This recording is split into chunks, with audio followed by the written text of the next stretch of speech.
કહેવાય છે ને કે માળી તો ડુંગરમાં જ વસે છે. તો આજે આ ડુંગરોમાં માળીના દર્શન કરવા અમારા નાનકડા પરિવાર સાથે અમે નીકળી ગયા. અને મારી બેબી તો આગળ ને આગળ જ જાય છે. જુઓ તમે, આ છે આજુબાજુના રળિયામણા ડુંગરો અને ડુંગરોમાં પગપાળા કરતા અમે જઈ રહ્યા છીએ.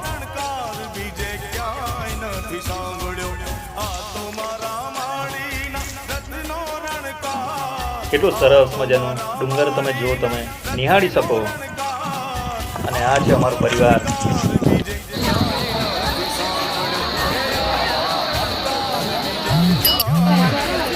અને આજે હું તો કેમ છો મિત્રો, આજે હું અને મારું ફેમિલી આવી ગયા છીએ પાવાગઢ. પાવાગઢ હું હવે ડુંગર ચડી રહ્યો છું મારો પરિવાર સાથે. પાછળ હું છું.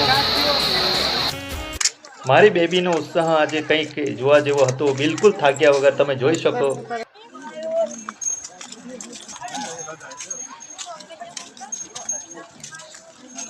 તો જય માતાજી.